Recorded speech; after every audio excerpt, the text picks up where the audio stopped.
I'd like to call this meeting of the Monticello City Council to order. Please rise and join me in reciting the pledge. I pledge allegiance to the flag of the United States of America and to the republic for which it stands, one nation, under God, indivisible, with liberty and justice for all. Roll call, please, Jill. Mr. Frerichs, Here. Ms. Stevens, Ms. Harlan. Here. Mr. Reed, Here. Ms. Boat. Here. Mr. Brock, Here. Mr. Burris. Here. Mr. Coon. Here. We have a quorum. Thank you. There's no public participation live this evening. If you would like to participate publicly, you need to make it known in chat, I guess. Do you have anything back there more? Okay.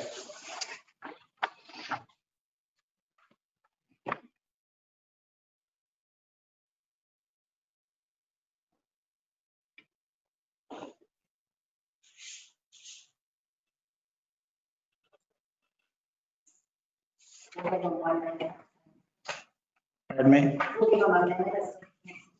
That's fine.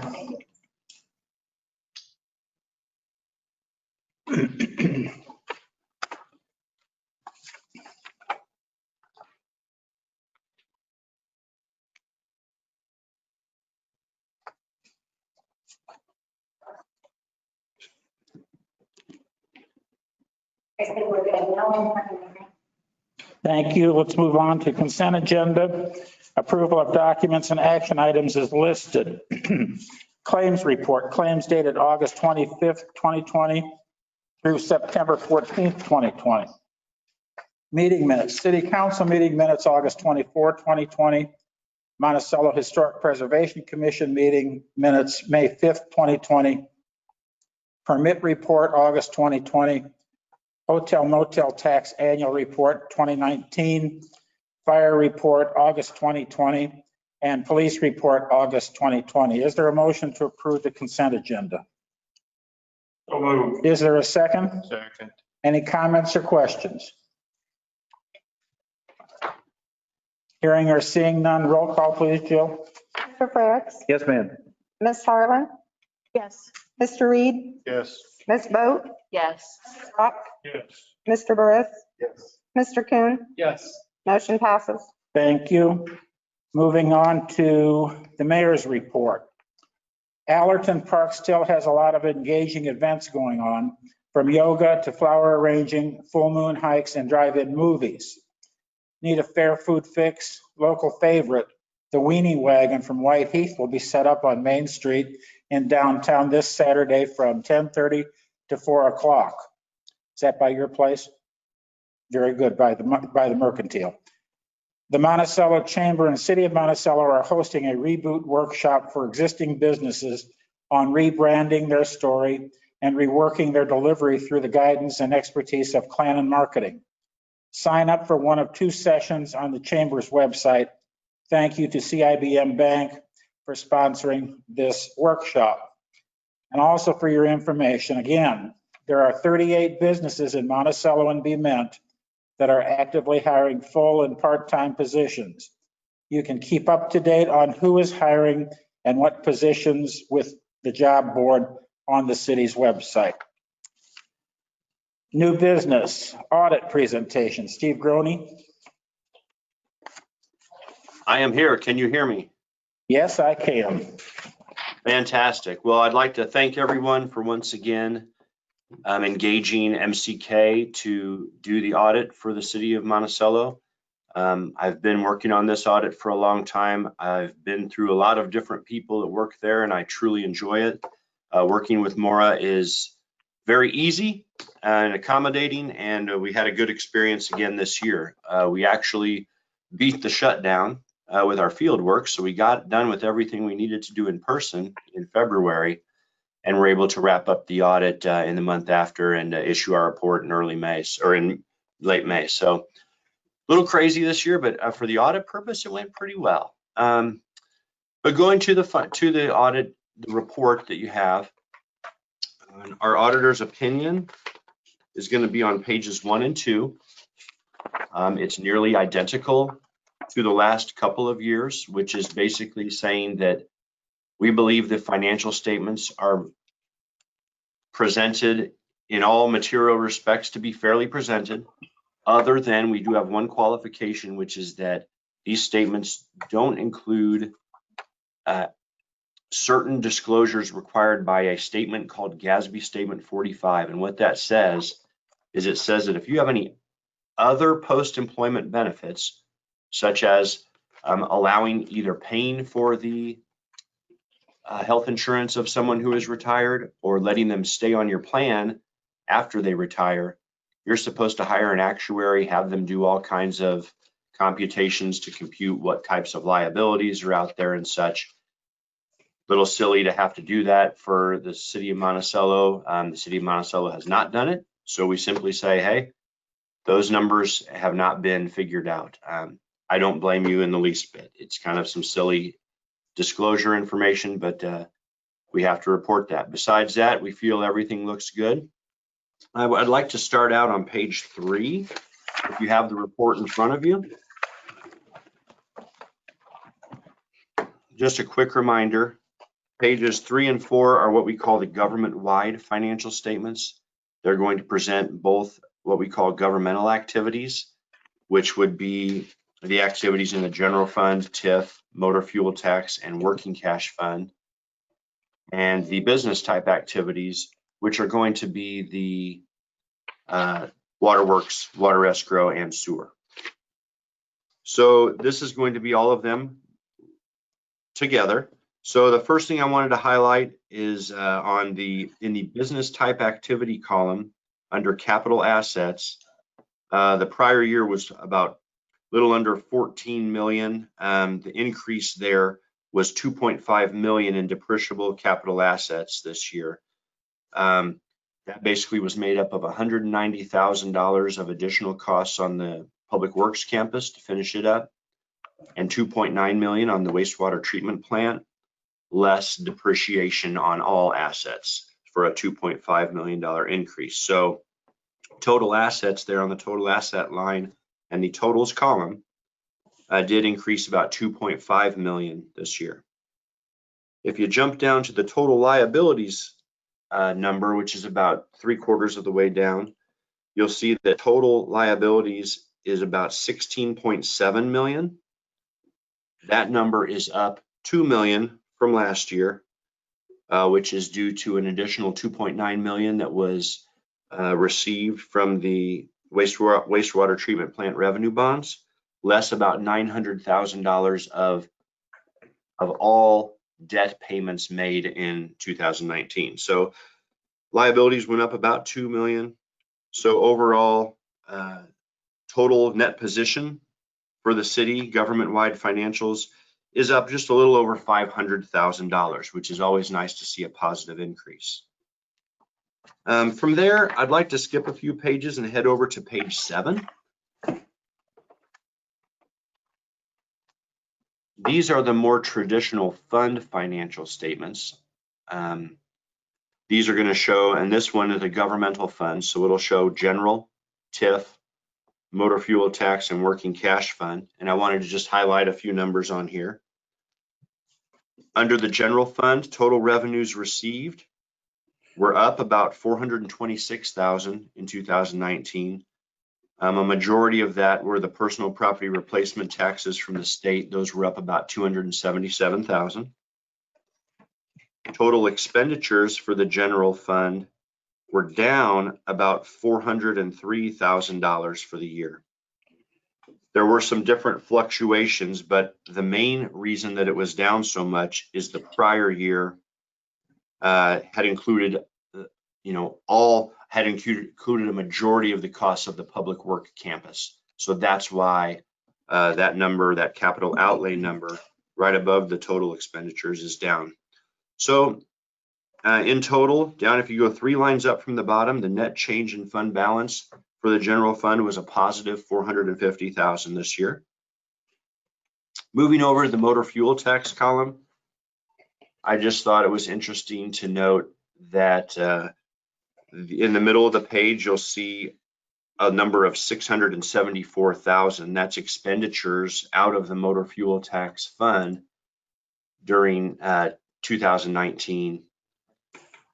That was from, if I remember right, I think it was the Market and Washington pedestrian crossing, and also Center Street, or I'm not sure I have the exact things, but this year there were a whole lot more projects than last year. Last year the total had only been 373,000. So expenditures were up 300,000. And then jumping down to the bottom right hand corner there, I just wanted to highlight the number that you see, $280,249. That's the net change in fund balances for the governmental funds of the city. So again, nice to see a positive increase. Over on page 10, we're going to look at the same numbers, but for the what we call proprietary or business type funds, which is waterworks and the sewer. Over there, we have operating revenues increased about 181,000 over the prior year. Operating expenditures decreased about 196. Oh, I'm sorry. Operating expenditures also increased about 196,000. So the big change for this year was down on the interest expense line. In the past, these funds did not have much in terms of interest expense. It was basically, you had a few loans for some equipment, so they were showing a little bit of interest on those debt payments. Now that you started paying interest payments on the wastewater treatment plant debt, that number is going to be kind of large.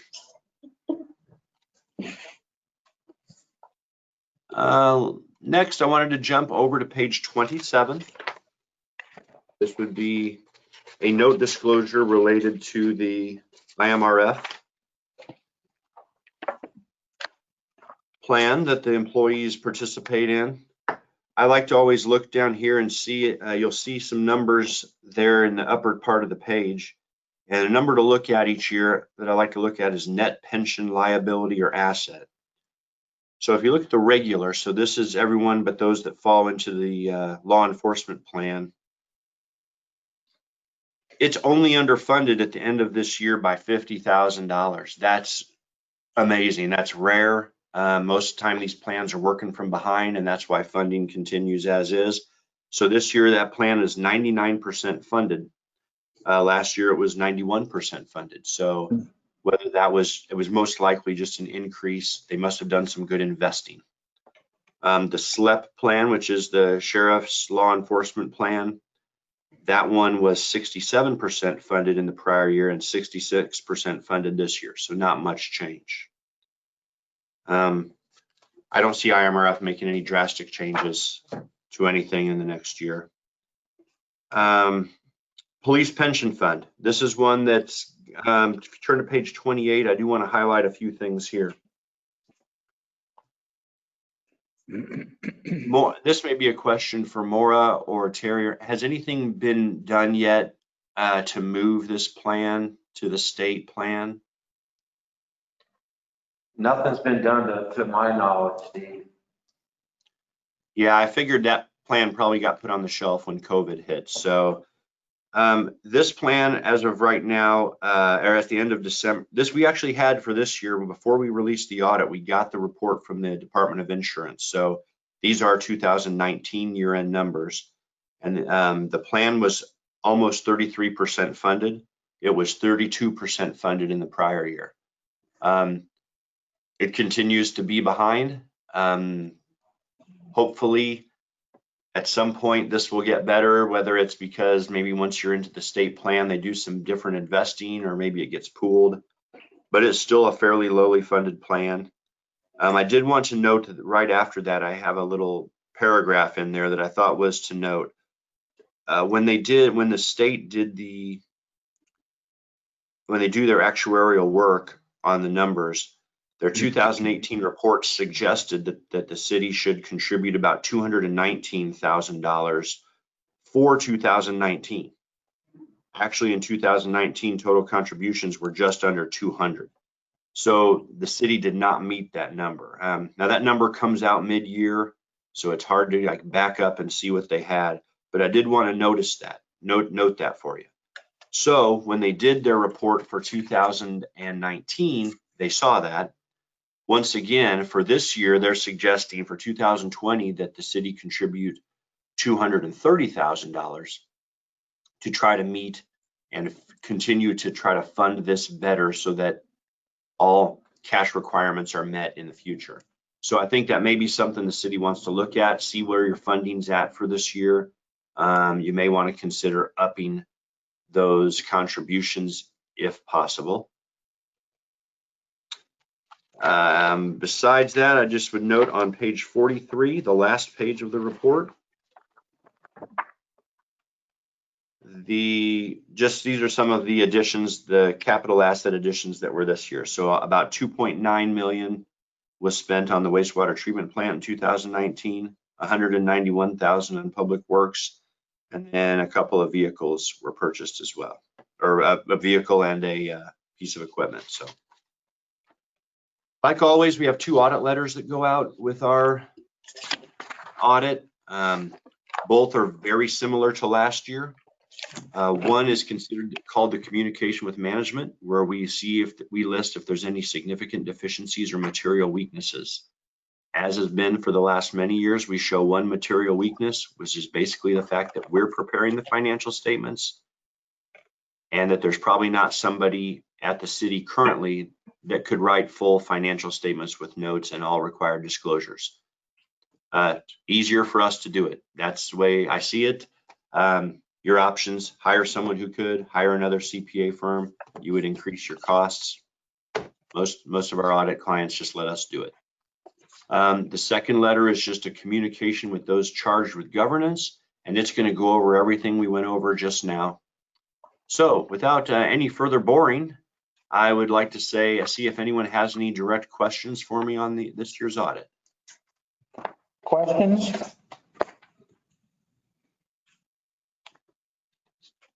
Not a one. Thank you. Thank you so much.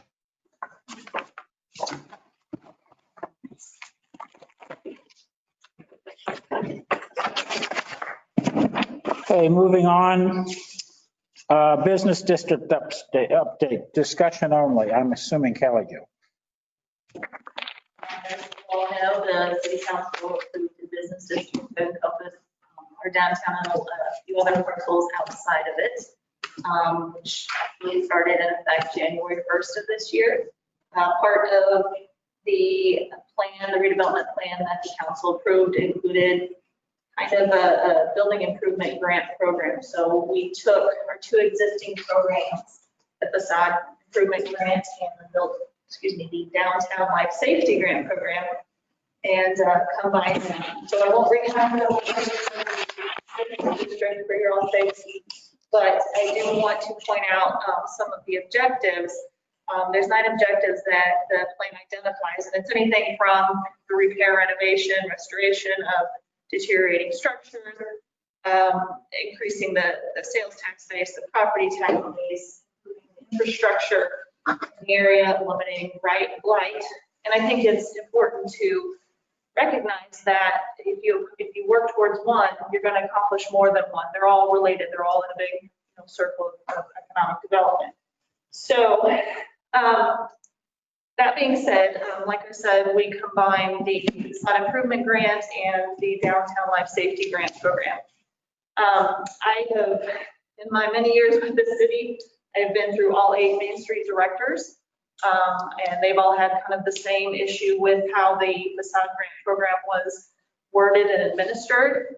Just to remind you all, the city just funded that and approved the funding through claims. We didn't have any oversight as it related to the administration of it. But the main argument was that it was kind of loosey-goosey.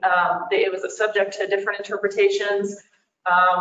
One director would say this is okay, another would say it wasn't. And then from the funding side as a city, we really should have been approving all of these through a more solid mechanism, whether it was through a redevelopment agreement or even an ordinance. It's very rare for communities to just kind of run it through claims like we had for 20 plus years. But that being said, we've corrected that now. So I took those concerns and kind of created a draft program that you've all had access to, but it is primarily focusing on the physical infrastructure of the buildings. Not just the facade work, but roof repairs, things that are more substantial. Another challenge with our existing programs, both of them, was that the dollar amount really didn't make a dent in what needed to happen. And so it's okay to put Band-Aids on buildings, but we were really and are facing some serious infrastructure issues with those buildings. And then overall, it's something that's important to the council and definitely something that staff continues to practice. And that's the transparency mechanism. We've said from day one, at least I have, and echo this as well, that the public-private partnership side of this business district revenue source is very important. It's very integral in the success of the program. So this is kind of where that fits in there. So just with the kind of an overview of what we're thinking, and then I'll dive a little bit more into the policy. We are looking at 2 application windows. Nothing will be awarded without a redevelopment agreement, without council approval. We need that, it's required by law anyway with the business district, but we need that ability to hold the business or property owner to be liable. We're going to reimburse you this money for this, but you need to do what you're going to say you're doing. Similar to what we did with so as you always have had the authority, but now we're a little more transparent with it. The program kind of gives a general authority to match up to 50% up to $10,000. And then there's a timeline with that. The proposed structure of the 2 time frames, and then also having, if there's a bigger project that needs to happen, it's going to take longer than say a 4-month construction window. The council has that ability in the redevelopment agreement to deviate from that. The other thing that was a challenge that we had quite a bit was everyone would apply January 1 for these grants. Nothing would get done until we were saying, you have 3 weeks if you want paid to get it done at the end of November. And that really, it held up the funds for some really good projects that really wanted to happen. So that was the other thing we tried to address with the schedule. So just running through the draft. I will say we presented the draft to the chamber director, the design committee for Main Street, and of course our legal people. We want to make sure it's something that they're all comfortable with. But that being said, the minimum requirements for the applicants, obviously they have to be in the business district, able to fund otherwise. They need to be the property owner or tenant of an existing business in a business or industrial zone property. We aren't going to fund house improvements for this. Now, if it's a building in downtown that has apartments upstairs, the first floor is still business for business use, so that's fine. We want to make sure that the applicant is current on real estate taxes, permit fees, any city of Monticello licenses, and so forth. And if they do pay sales tax, this is another challenge that we have actually working with the state, and they don't have to pay sales tax to be eligible for this, but if their business is required to pay sales tax, we want proof of that payment for the last 3 months. If they're a tenant, obviously we want the property owner's consent. That's similar from everything else we do. When they submit their proposal, we want a plan actually describing what is going to happen with official estimates, with the project proposal, with the construction schedule. And we've outlined what we want in addition to that. We've gotten applications, I shouldn't say we. I know Main Street has gotten applications basically sketched on a napkin. I mean, it wasn't that formal. And so it's hard to hold them accountable when they don't actually have a legitimate proposal to work with. There's a lot of verbiage in here that says that it's all contingent upon a redevelopment agreement being approved by the council, funding, and so forth. We've limited the application to one every 2 years. We're trying to, again, make sure that one person isn't tying up all the funds, but we also, the main goal of this program is to make improvements.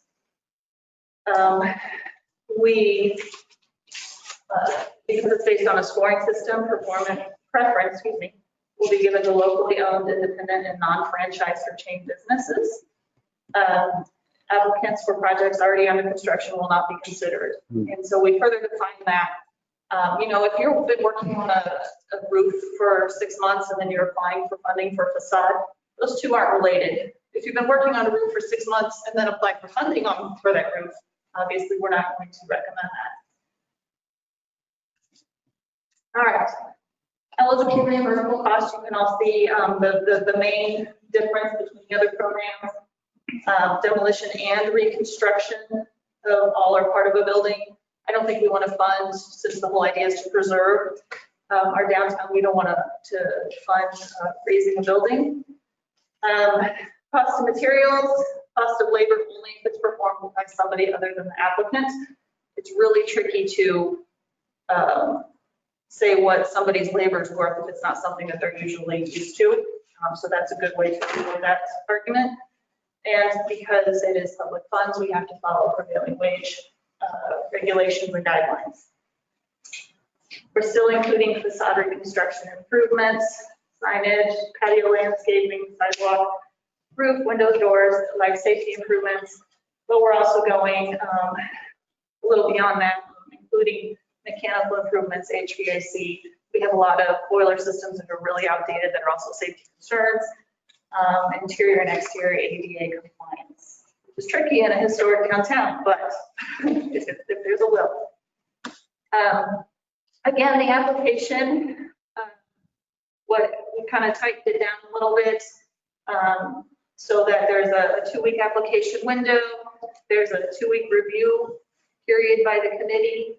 And then if the committee feels it's warranted of the grant, council do a RDA, move forward, the timeline finish, and then reimbursement happens after inspection and sign off that they actually did what they said they did, turn in their paper receipts and so forth. As it relates to the application, so the previous application was like maybe half a page.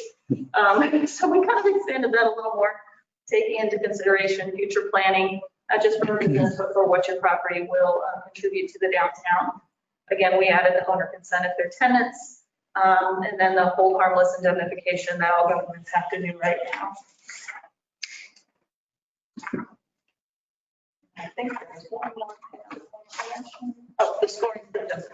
So I don't think it's appropriate for staff to be the ones deciding yes or no. We're strictly a recommending body for you guys. So the review committee is we were wanting to represent the downtown, the businesses down there.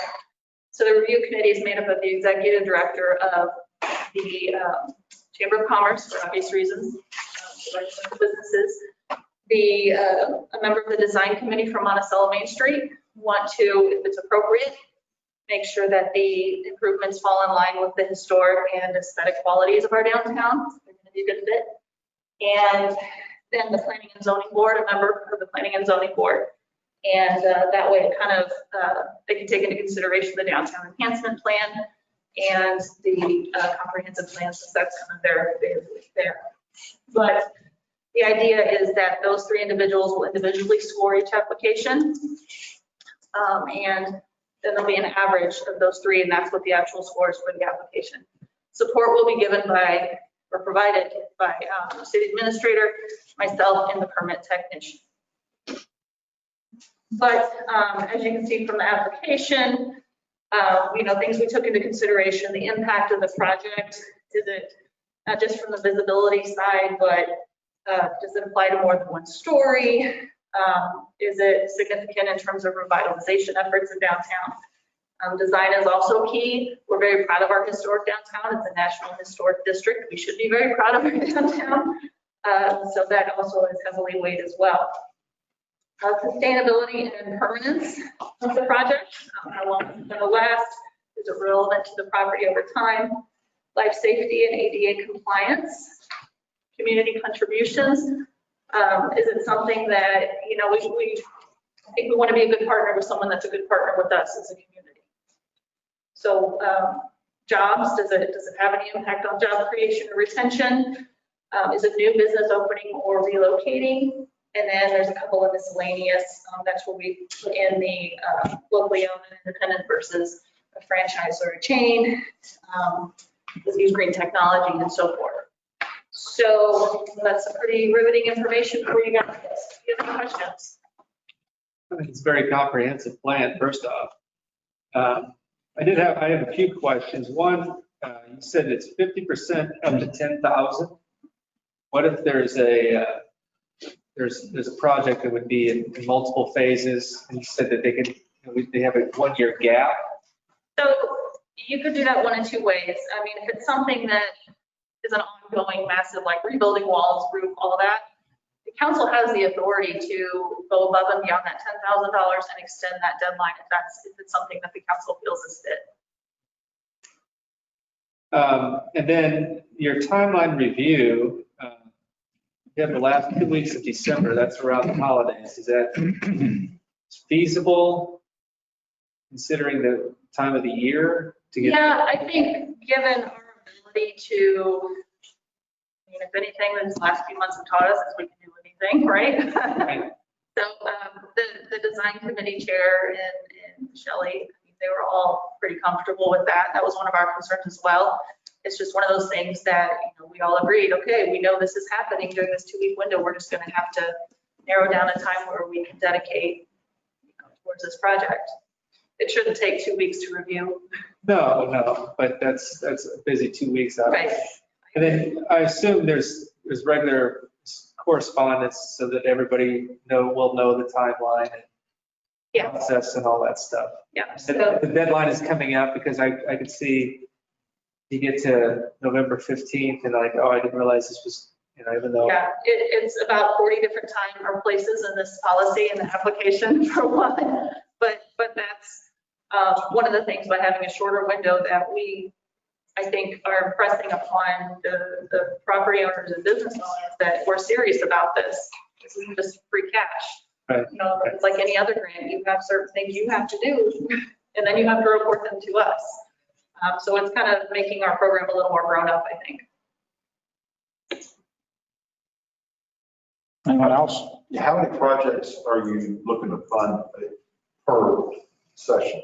So that's the other thing that it's going to take some feeling out, just because, again, in the years I've been here, facades been up to $30,000, $40,000 a year. And literally does this.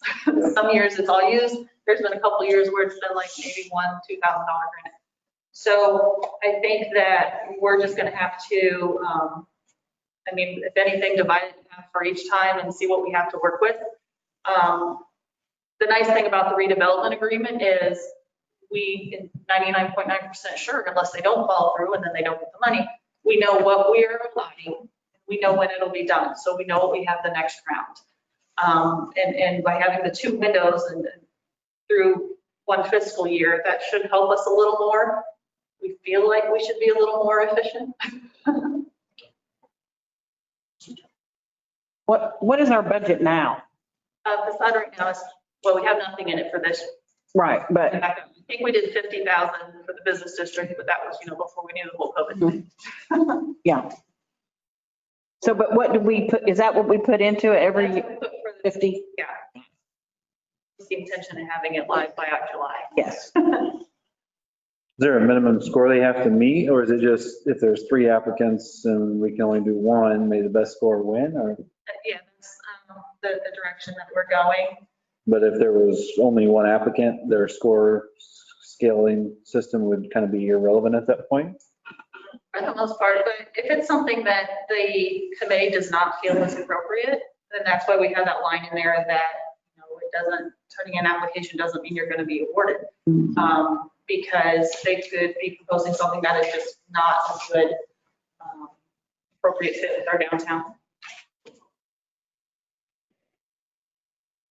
Is this also something that either the review, well, probably not the review committee, but somebody would be going to our businesses in town and presenting this to kind of say, here's this opportunity, we want to make sure if there's something you're sitting on, you want to get done, here's your opportunity to go and apply. My only concern kind of is a little bit with what Mike said is the timing, but when you get into a December application and awarded by January, is the work capable of being done late winter, early spring if the weather's not going to cooperate?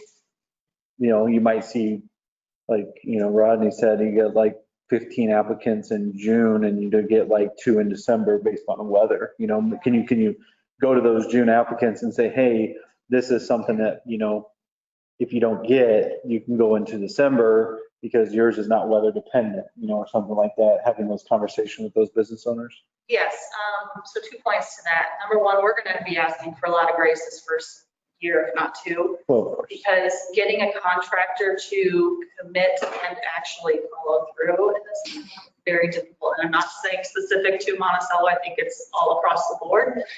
And that's also a challenge that I'm hearing now, not even related to this program, that it's just difficult. So I think that we need some time to educate people that yes, there's this program, but you're going to have to be planning for this. You're going to have to be lining up your contractor. I mean, if I come to you today, don't, and the window opens tomorrow, don't just be calling your contractor tomorrow. You're going to have to do some backward planning to figure this out. And again, if it's something where the contractor says, look, here's my proposal for your grant next year, but I can't get to it till August, we have that flexibility to kind of work with it. We just needed something that was a little general to start with. Anyone else? Terry? I would like to say thank you to Callie. She's been working on this for well over a year. I remember Callie and I meeting with Chamber and Main Street well over a year ago. And like Callie said, this is a more robust, formal, and transparent program than we've ever had before. And it's a multi-agency involvement. It's public-private partnerships. There are infrastructures needs the city of Monticello is going to have to address. That's part of this as well. And we just got an email today from S&P Global about our bond rating I can get into later, but they applauded the efforts of the city for imposing or implementing 1% sales tax in the business district. They looked very favorable upon it. So I couldn't thank Callie enough for all of her efforts from well over a year ago to very recent. So thank you, Callie. Thanks a lot, Kelly. I really do appreciate all that you put in on this. Can't help but benefit. Anyone else have anything? Let's move on then to bond refinancing discussion only. Terry? Thank you, Mr. Mayor. Tim King is our bond counsel. He's been our bond counsel for ever and a day, I think, and is very good at his job. Tim King has been working with local lending institutions to refinance our debt certificates for the swimming pool and water tower construction projects. Due to the COVID-19 pandemic, the interest rates are now conducive to refinancing these outstanding debt certificates. We briefly talked about this last year and the rates were not conducive. They are now. So thus affording the city substantial cost savings over the remainder of each respective debt term. Mr. King is planning on being present at the next city council meeting, September 28th, to present and discuss proposed refinancing ordinance. He is in the process of ascertaining rates from 3 local lending institutions. So it is recommended the city council be prepared to approve the refinancing ordinance at the next council meeting. I will provide a draft of that ordinance with the terms as soon as they're delivered to me. Due to timing, I think one of those notes, the call date's November 1, like a 30-day period to do all the refinancing. So that's the reason I put in there recommended to be prepared to approve the ordinance as presented to you, and I'll get it to you as soon as I get it myself. And there is a substantial savings, Substantial. substantial. Anybody got a question, comment? No, thanks, Terry. Oh, alderpersons reports. We'll start with Mike Kuhn. I just, prior to getting into the budget season, and I had a conversation with Terry about this a little bit, is I think we need to visit our recreation site plan going forward. We've did that for a few months. There was a lot of momentum last summer, and I think it would be nice to at least have a discussion about the direction we want to move and potential options so that can be represented in our budget for 2021. Okay, Terry, we'll make sure we have put a spot on the next meeting. Be fine, I don't care. But I agree with Mike, we do need to talk about it again. We tried to do something. Rodney. I had the awesome experience of being a customer of the city. Mike and his guys came and fixed a nasty sidewalk at my driveway. They did an amazing job. Over communicated. I love him to death. Right? So Jim, I said, Mike, I'm at Jim. I'm sitting here in front of him, but he over communicated. They did a beautiful job, and then made sure they came back, made sure no kids rode it. Concrete. They almost caught me doing it, but it's okay. But fantastic job. Could you pass it on to Jim, not mine? Yes, I will. That's it? That was all I got. Wendell? A couple of things quickly. This past Friday night, I want to congratulate 219 for their efforts in providing some entertainment out on the street on Friday night. It seemed to work out well. The crowd was there. The band was good. People were having a great time. But what impressed me the most was when I came back uptown at 7 o'clock or shortly after Saturday morning, it was clean as a pin. Everything was gone. Street was picked up. Furniture was put away. Nothing, you couldn't tell they'd ever been there. So I think they went the extra mile to stretch that out, and I appreciate their efforts. The other thing, in that same block, I want to turn around and congratulate the Brown Bag for the efforts that they have made. They certainly have improved the appearance of that building, both inside and out, the painting and all that that's going along. So I thank them for that. It's helped that block a great deal. On the other side, I guess, from the question standpoint, is west of there, the part that apparently belongs to the trust.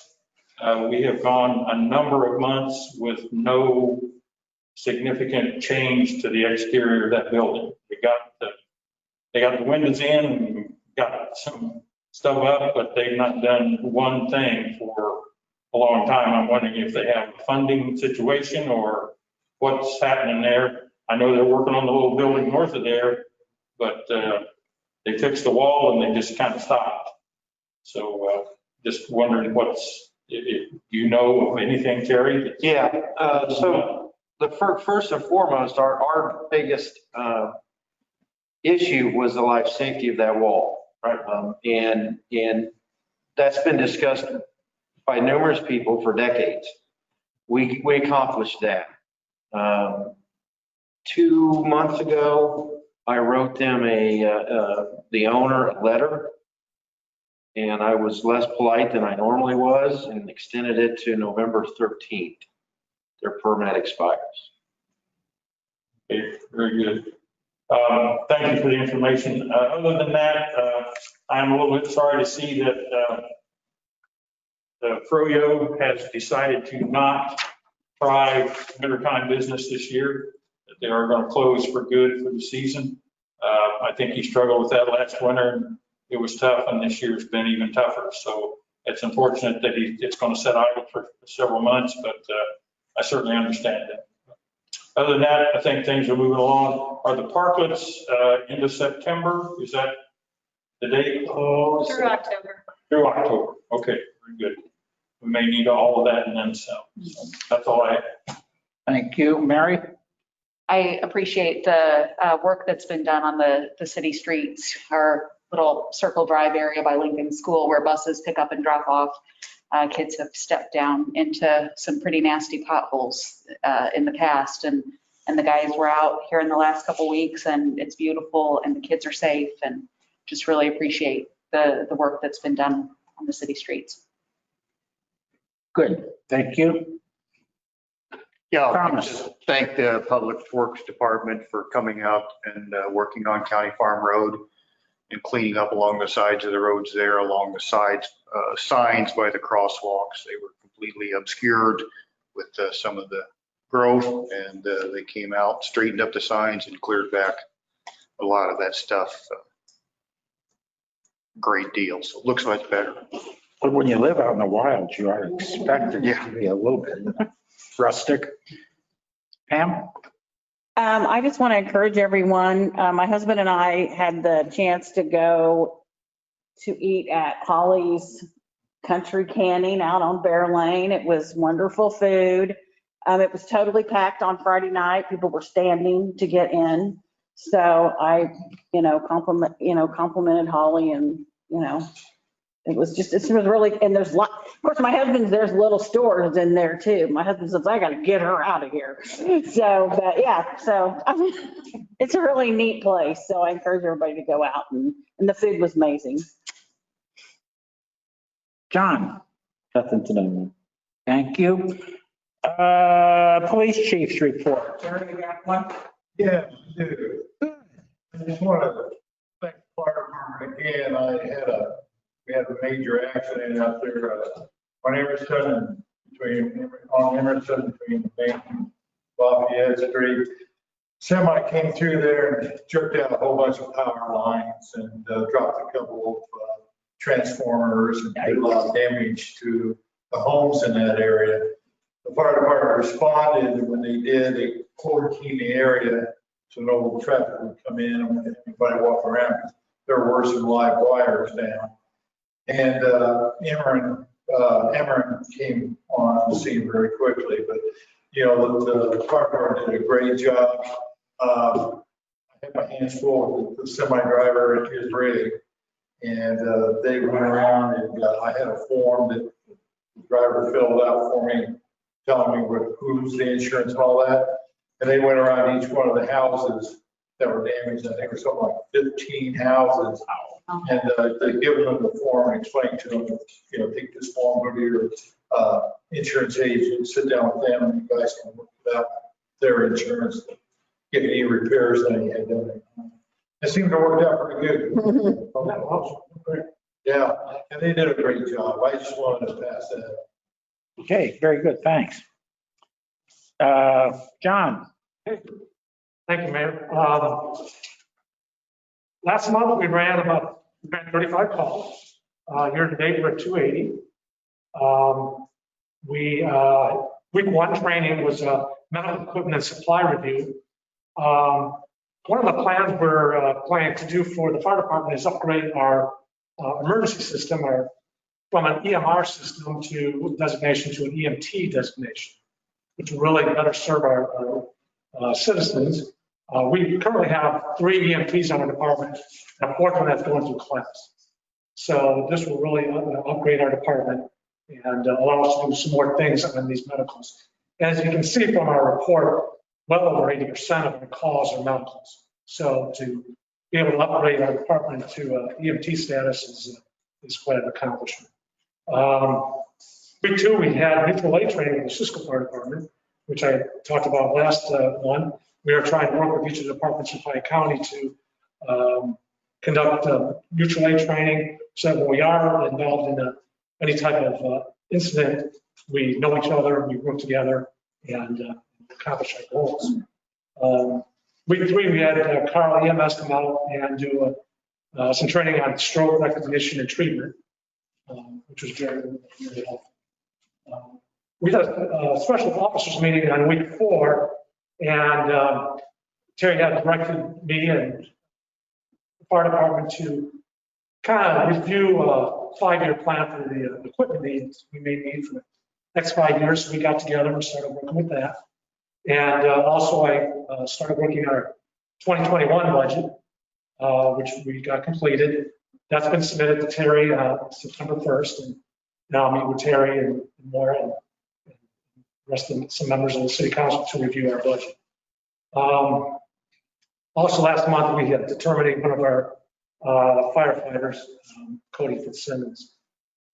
A couple interesting calls that we had last month. We had a garage fire on August 4th, which we had, again, mutual aid. We had DMED come out and mid-tie it, and we got that out, put out pretty quick. We had a large storm come through here. Well, it came through pretty quick. Knocked that large billboard that's near the United Bank. I don't know if you guys drove by it, but it was tilted towards the bank. So we went there and evacuated the bank. They were out pretty much that night. Started working on that billboard again, and I saw the next morning. They had a crew out there, and they got that all repaired. We had a small exterior wall fire that a homeowner pretty much put out by himself. But called the fire department. We kind of took out the wall a little bit to make sure there was no extension of that fire. And then, as Terry mentioned, we had that semi hit some power lines on Emerson. He just dragged wires from a couple of lines, tearing things off houses and such. It was, the line was going on Emerson with it somebody. Take care of that. Yeah. And again, that's a lot of, it was great coordination between police and fire. It was really good. And I want to thank Kelly too. Kelly's been working with myself and firefighters, Lieutenant John Mullins and Captain Cole Hana, working on preparing grants so that we can get some more grants. Now that we're caught up on all our fire reports from the last 2 years, she really helped us out with that. So hopefully good things to come over the next year, several months, to start working on getting grants for the fire department, get some of that stuff paid for. So again, thank you, Kelly, for that. That's all I have. I really appreciate your enthusiasm, John. It makes me feel good. I really do like to know what's going on, and obviously you love what you're doing, so thank you very much. Any questions for either John? Anybody knows anybody who wants to event a fire department? We're back to needing some people again, so please let your constituents know that we sure could use some help. City Administrator's report. Terry? Thank you, Mr. Mayor. A couple of Fridays ago, I sent everybody kind of a budget update, or at least for the FY 2020 budget. And through the month ending August 31st, we're 67% through the year. And the tax revenues came in at about 69.5%. So far, so good. Some of those taxes are, 2 or 3 months behind. But we definitely got into some of the COVID-19 months there that reflected fairly well. It's still kind of unknown and up in the air if you talk to different Decatur or Champaign and what they're thinking. I think they're going to be in a little bit worse position than we are, because we don't rely on some of the things they do, and we can travel. We're a remote community and rural community, and our tax base is so diversified that we can take a little hit. But we'll see how we end up this year. Like Chief Rupke said, we're getting hot and heavy on the budget. All department heads have submitted their budget to me. I'm meeting with them this week. One thing I mentioned earlier, about the third week of the pandemic, and we're rushing around here trying to figure everything out. And I'm writing a memo Monday, and I'm changing it and rewriting it Friday. S&P Global reached out, and they wanted to do a investigation of the city of Monticello, how we're dealing with the pandemic. Callie and Maura worked with me on answering, 3 or 4 pages of questions they sent us. And I'm glad to say that, our rating, they affirmed a AA minus and upgraded from negative to stable overall. They mentioned well positioned to navigate COVID's economic and financial effects. And like Steve Groening pointed out, they do have concerns with the police pension funding. I can tell you that we are operating under the premise that we will follow the state mandate with the police pension, that it will be 90% funded by 2040. That's the premise that we're working towards. I think it going to state and a downstate multi-municipal effort for that fund is going to be nothing but good. It'll get better rates and so on and so forth. But keep in mind, some of us are a little leery of giving the state of Illinois the ability to handle our money. So there's some hesitation there, I think, from some of the folks. Budget, real quick. I gave everybody a 2-page piece of paper illustrating what the mayor and I have come up with this year. Administration, there's 4 specific committees here and occupied by 2 council members. Administration will be Mary Vogt and Tom Reed. Public safety will be Rodney Burris and Wendell Brock. Water and wastewater would be Pam Harlan and John Frericks, and streets and programs would be Mike Kuhn and Tony Stevens. On the backside, I'll be going on vacation. I actually won't be at the next council meeting. So I would like to do the budget committee meetings beginning, I think, Tuesday, October 6th through the morning hours of October 9th, that Friday. So I would ask if you know who your partner is in this, if you could reach out, try to schedule a time and date, and I will try to make it work for us at the staff level and department heads. And the sooner the better on that. So the October 6th through the morning hours of October 9th, if possible. And then that will lead directly into budget study sessions Tuesday, October 13th, Monday, October 26th, and Monday, November 9th. And then city council meeting on that November 9th for discussion only. And we'll do the truth and taxation resolution at that meeting. And then another budget resolution discussion at the November 23rd council meeting with, I'm hoping to have final approval of the FY 2021 budget on Monday, December 14th. That's all I have tonight, Mr. Mayor. Thank you. Any questions? City Administrator. Thank you, Terry, for the great work you're doing. Anybody have anything for the cause before I call for adjournment? Is there a motion to adjourn? Is there a second? All those in favor, aye? Aye. See you in 2 weeks.